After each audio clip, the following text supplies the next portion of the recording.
Welcome to Basketball Cinema, where we revisit the most important and iconic games in NBA history. I'm Jay Canada, and today we're looking at Game 7 of the 2020 playoff series between the Denver Nuggets and LA Clippers. This is our first chance here on the channel to dive into the absolute gong show that was the NBA's bubble playoffs in 2020. If you're watching this a few years in the future, or you've selectively decided to block out all memory of the year from HE double hockey sticks that was 2020, well, I don't really blame you. But we're still talking about it today. As a result of the COVID-19 pandemic, the 2019-20 NBA season was put on hiatus on March 11th and wouldn't return again until July 30th, with remaining regular season games, seeding games, and playoff games all played at the Bubble in Orlando. Now, unless you've been under a rock for the past couple years, I'm sure you're familiar with the NBA Bubble, as it's mentioned in some horrible copy-paste under every single NBA-related tweet or social media post. Still, thanks for ruining the internet, trolls. The bubble was the NBA's solution to finishing the season, a way to have players and staff completely isolate during the COVID-19 pandemic, yet still be able to participate in the action. The bubble itself was at Walt Disney World in Florida, with all games being played at the ESPN Wide World of Sports complex and with teams staying at Disney World hotels. In addition to no fans being in attendance for games, giving the entire thing a super different energy, the bubble games were also used as a platform for Black Lives Matter, as NBA players impressively took on the burden of playing for more than just themselves in a super tumultuous time in the world. Again, I'll mention, the bubble has become a massive source of trolling online, as every NBA fan can agree, the games, the atmosphere, it was completely different. One of the reasons fans took to trolling the eventual winners of the NBA championship in 2020 is that there was a notion that playing games in the bubble was easier, and that it made lesser players look better as a result of no fans being in attendance, and that there was no home court advantage, and that there was no travel between road games, and so on and so on and so on. And guess what? Each of those things are true, but the factors were the same for every single team. Every team benefited from having no travel between games, just like every team had the disadvantage of no home court. Lesser players had unusually hot shooting streaks? Well, that just means it was more difficult for teams to win. The level of play was that much higher than normal. At the end of the day, the trolling doesn't matter, because results earned and achieved in the 2020 NBA bubble count in the history books all the same. So suck on that, trolls. While I clearly have strong thoughts about the reaction to playing inside the bubble, I do concede that the extenuating factors off the court could absolutely have had a negative effect on many players. I don't want to go down too deep a rabbit hole here, but the US and the entire world was in just a horrible spot at this point in 2020. As a result, players such as Paul George of the Clippers cited the difficulties in battling with anxiety and the other mental health challenges that came from being locked away from the outside world. Whatever it was, I mean, the bubble got the best of me. I was just in a dark place. I really wasn't here. I checked out. So these past couple games, it was just difficult. And if I make any jokes at Paul's expense today, just know it's all in good fun. We all lived through 2020 and can sympathize with the discomfort and pain it did cause. The LA Clippers had ridiculously high expectations entering the 2019-20 season, as in the summer of 2019, the Clips acquired Kawhi Leonard, who was fresh off winning a title with the Toronto Raptors. It was a free agent deal for Leonard, but with the condition that LA would trade for six-time All-Star Paul George from the OKC Thunder. And boy did the Clippers do just that. Gave away the farm for him too, despite the huge haul needed to acquire George. Along with Kawhi and a supporting cast of Lou Williams, Montrezl Harrell, Patrick Beverley, Marcus Morris, the Clippers were loaded and absolutely a favorite to win the championship. But this Clippers team, I am telling you right now, will win a championship, and I believe that will happen this year. And when that happens, you will create... This season. When that happens, they will create new fans in LA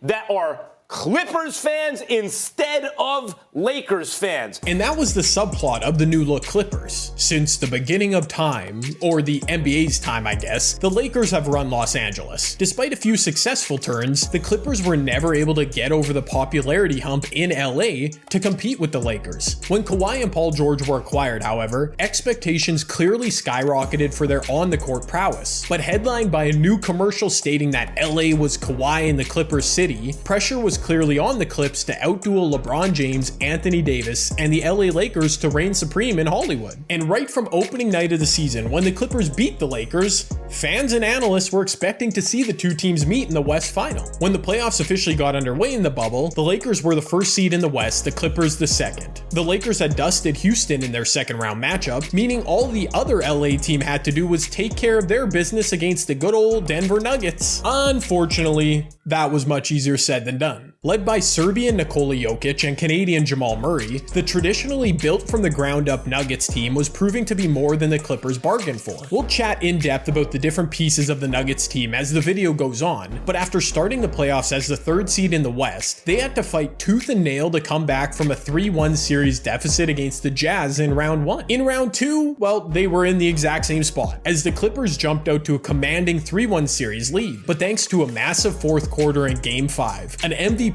level performance from Jokic in Game 6, the Nuggets had once again fought back to put their opponent on the brink. Just have fun, like we don't have pressure. I think the whole pressure is on them. We just go out there and have fun. Effort, I always say effort needs to be on a high level. Have fun and give your all best. For a franchise that invested so much into getting a shot at a championship in 2020, as well with the burden of trying to win over the entire city of LA, yeah, I don't think the Clippers were trying to have fun in Game 7. Maybe I'm wrong though. Let's find out together, shall we?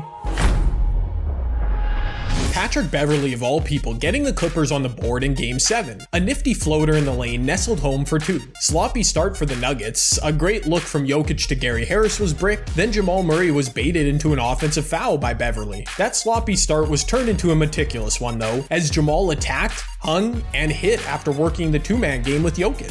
Kawhi Leonard was off on his first attempt, a short mid-range jumper. Jokic once again playing point center, nimbly hitting Gary Harris on the reverse cut. Paul George a clean look off a step back for his first attempt, it was off. The Clippers bringing a hard double on Jokic in the post, but the large Serbian fella patiently waiting and finding Jeremy Grant for the flush. The two-time finals MVP Kawhi Leonard finally getting on the board 3 minutes in. A casual step-through finish on the inside. I really just said finally, as if 3 minutes was an eternity or something. That was unfair of me. Sorry, Kawhi. Marcus Morris was averaging just over 12 points a game in a supporting role for the Clippers. He connected on a wide open look to give LA their first lead of Game 7. Patrick Beverley was dropping dimes, nickels, and quarters in the first. Perfect pocket pass to Ivica Zubac for the dunk. Jeremy Grant into early foul trouble with his second on the offensive. Jamal Murray getting his first perimeter look to go, as Zubac played deep drop coverage and Kawhi didn't fight over the screen. Jokic would get on the board point-wise for the first time, baiting Zubac into a pair of free throws which he'd convert. His first field goal coming as a finish at the rim after once again working the two-man game with Murray. Sexy feed from the Canadian there too. More Jokic magic on the following possession.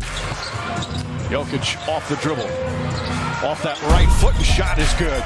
Just an extremely silly shot in theory, but oh so satisfying to watch. Some playoff heroics as Landry Shamet turned his ankle, limped up the court, and splashed a 3. Jokic casually leading a fast break for the Nuggets, setting up Torrey Craig for the deuce. Montrezl Harrell was struggling mightily in the playoffs, averaging just under 10 points a game. He got on the board with a finish inside. Nikola one more make in the first, collecting an O board and finishing with only one hand. Only make of the quarter for Paul George on the triple, and we had a tie game through 1. The first quarter was an absolute piece of masterwork from Nikola Jokic, indicative of the type of contributor he has developed into. He posted 8 points, 6 rebounds, 4 assists, a block, also a partridge in a pear tree. Jokic is flat out one of the best stories that we currently have going in the NBA. He was selected 41st overall in the 2014 draft and spent the ensuing season dominating the Serbian league. Upon arriving in the NBA, he made the all-rookie team, improved his scoring, rebound, and assist totals for 4 consecutive seasons en route to making All-Star and All-NBA teams in 2018-19. His game seemed to have plateaued at that level in 2019-20, but when these playoffs rolled around, Nikola would exceed his regular season average by scoring over 24 points a game, powering the improbable Nuggets run. If anybody still doubted the Joker,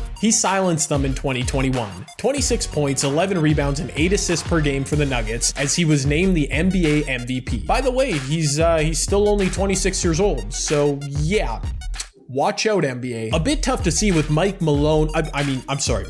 Malone being interviewed, but a pretty gnarly and one by Harold to start the second. Lou Williams was also underperforming in the playoffs, but worked past Murray and hit a little lane fader. Clippers up 5. It had been a full 12 minutes of game action since Kawhi last scored. Kawhi Leonard, a three-pointer, just his second field goal, his first three-pointer. So this time I'm justified in saying he finally scored. No apology this time, Boardman. Jamal Murray free for a straightaway 2, but Harrell and Lou Will working together, getting a free bucket for Montrez, and the Clippers were up 9. Murray taking a nice cross-court feed from Jeremy Grant. He connected on a wing 3. Next time down, Murray working on Paul George, using his pivot foot to perfection and flipping one up and in. The Clippers stars were seemingly locked in for a moment at this point in the second. Kawhi dishing to PG-13 on the break, nice finish for 2. Kawhi then taking it himself in the half court, driving and punching one home with his right hand. Then finally, Paul George driving through contact, finishing the and 1, Clips still up 9.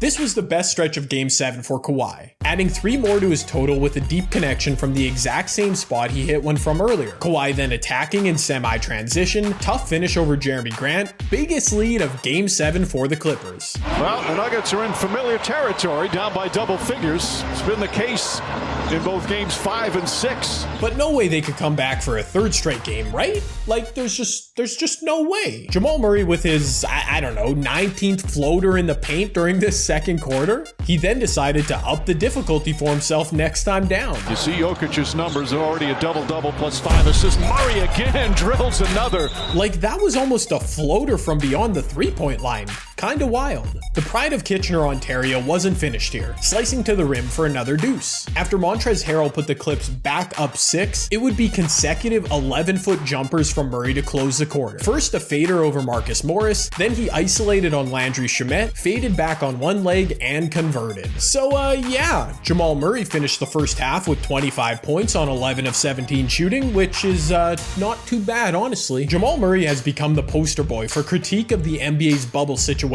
as a result of his astronomically great play. After averaging just around 18 points a game with 5 assists on 55% true shooting in the 2 previous regular seasons, Jamal did this in the bubble. 27 points, 7 assists per game on 63% true shooting, with 2 40-plus point games and another 2 50-point outings. Holy crap, I actually forgot just how unbelievable his run was. Again, many people took this anomaly of a run from Murray and used it as proof that somehow winning a championship in the bubble was easier. But here's a crazy stat for us all. There were 13 40-plus games in the 2020 bubble playoffs. In the 2021 playoffs, there were 27 40-plus point games. Yes, Jamal Murray got wildly hot in the bubble, but he followed it up by averaging a career high in scoring prior to his knee injury this past season. The stats clearly state that offense is simply unstoppable in this era of the NBA. It's not just the bubble. Also, that logic still doesn't make sense to me. If every single player had superpowers in the bubble, then it would make winning more difficult because how do you stop those players? You know what? Never mind. I could go on for hours about this nonsense. Let's move on. It was a 2-point game to start the second half, but a quick hoop from Ivica Zubac, finally a miss from Jamal Murray for the Nuggets, and Patrick Beverley with a confident stroke for 3,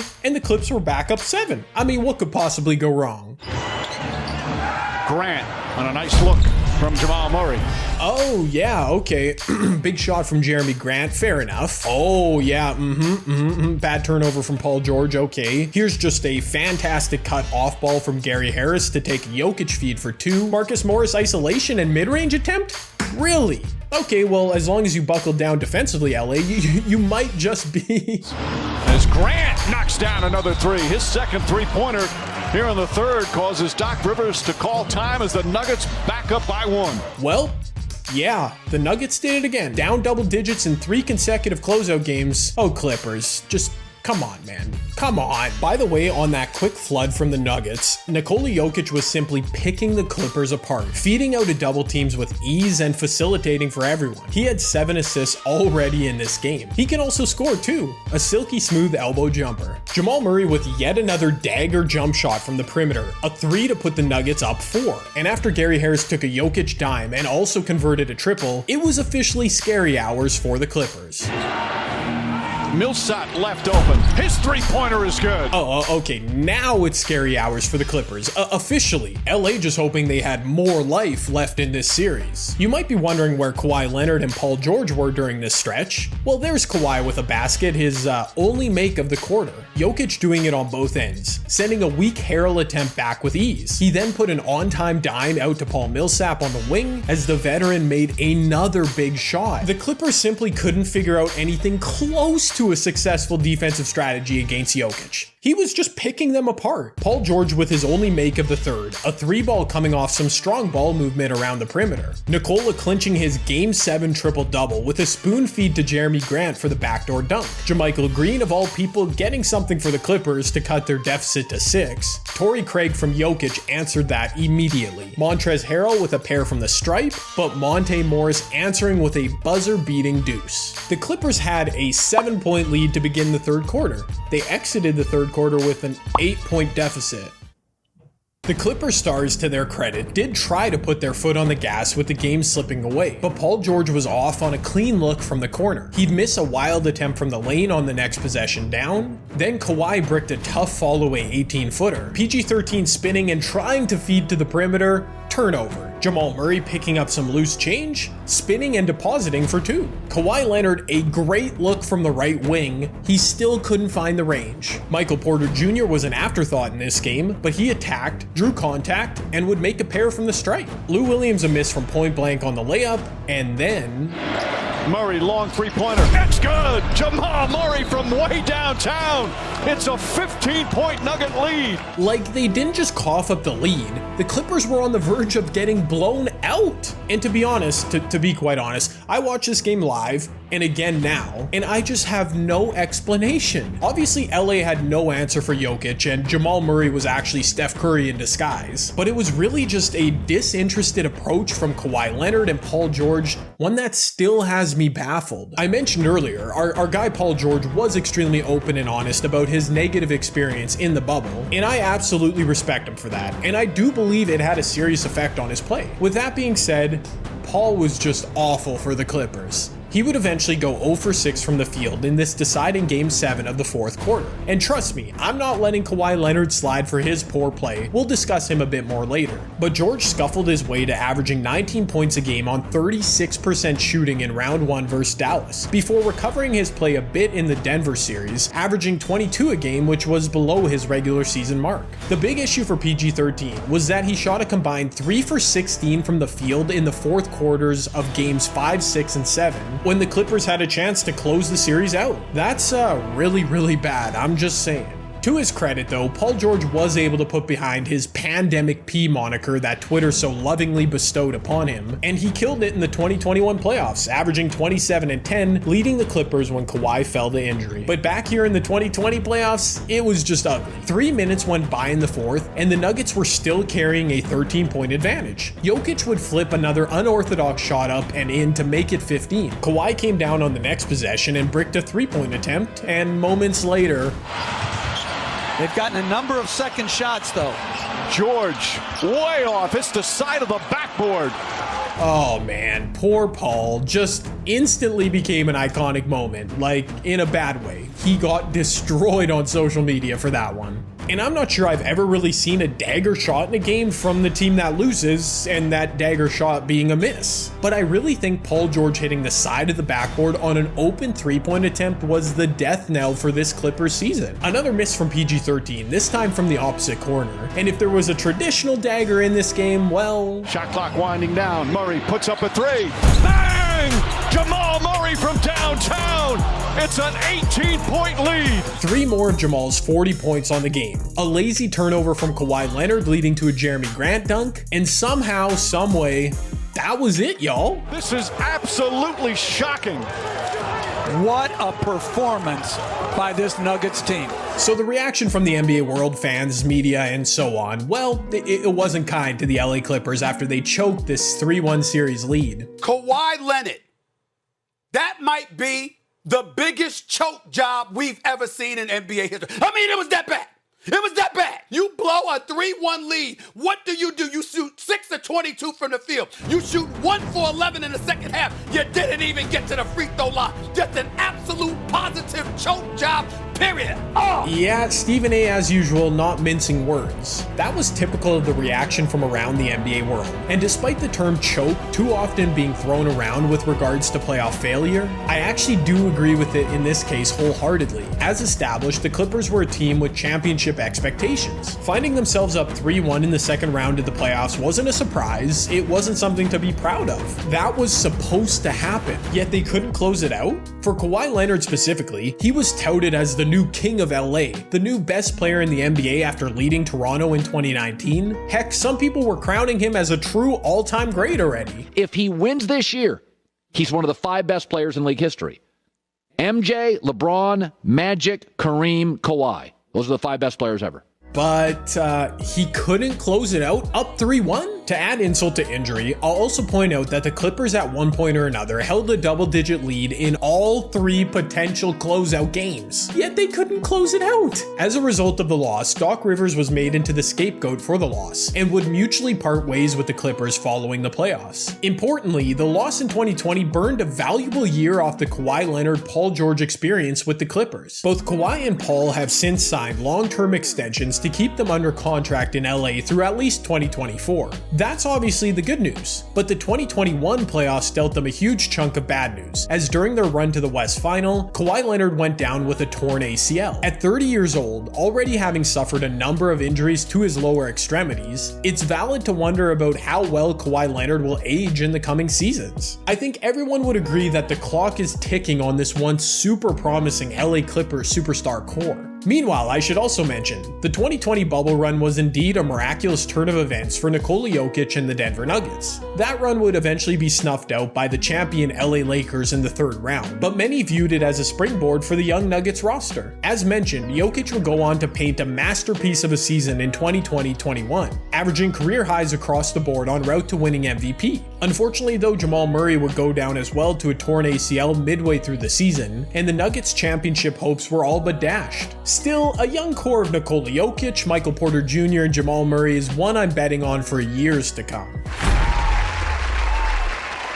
For each game covered here on Basketball Cinema, I'll be giving out 3 awards, beginning with the Clint Hawkeye Barton Award for Most Underrated Performer. I don't care. Which goes to, in this one, Jeremy Grant. Sometimes you don't realize how great you have it with a superb role player until they move on to a different situation and absolutely kill it. Grant took on a starring role this past season with Detroit and saw his averages jump from 12-4-1 per game with Denver to 22-5-3 per game. Having that kind of weapon as your third or fourth option like the Nuggets did in 2020 was a blessing. Grant had 14 points in Game 7, including a huge 8 points in the turning point third quarter run. The Rick Dalton Award for Most Recognizable Moment goes to... I honestly feel bad showing this play again, but I think it's fairly obvious. They've gotten a number of second shots though. George, way off, hits the side of the backboard. Jokic was amazing this game. Jamal Murray played out of this world, yet the play everybody remembers and talked about in this moment was way off P, was pandemic P, hitting the side of the backboard. What are you gonna do, man? And finally, the Mark Jackson, with all due respect, Award for Weirdest Moment in this game goes to this quick moment from Jeff Van Gundy on the broadcast. Butler is putting Miami on his back. I love to play this game with this group of guys that we have. This guy will do whatever it takes to win. We're going to give it 110%, and we're always going to give ourselves a chance to win. You know how many cliches are in that promo?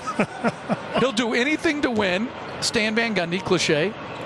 Followed by Jimmy Butler, I give 110% cliche. I don't always vibe with the complaining nature of Jeff on broadcast, but he was spot on with that criticism. There was like 7 meaningless cliches in the span of 12 seconds in that promo. He wants to win so badly. Fair enough. I mean, like, do I want to win very badly? I don't even know. And that's it. The Denver Nuggets beat the LA Clippers 104-89 in Game 7 on September 15th, 2020. The Clippers choked big time, leaving us all without the Battle of LA play that we also desired and deserved. If you enjoyed this episode of the show, please consider dropping a like down below, and if you can see yourself watching one or two more of these, I'd suggest you hit that subscribe button. Also, leave me a comment down below on literally anything from this video. They all help the YouTube algorithm. Next week, we take a look at the rise to dominance of a single player in a 2-month stretch that was true insanity. But until then, I'm Jay Canada, and this has been Basketball Cinema.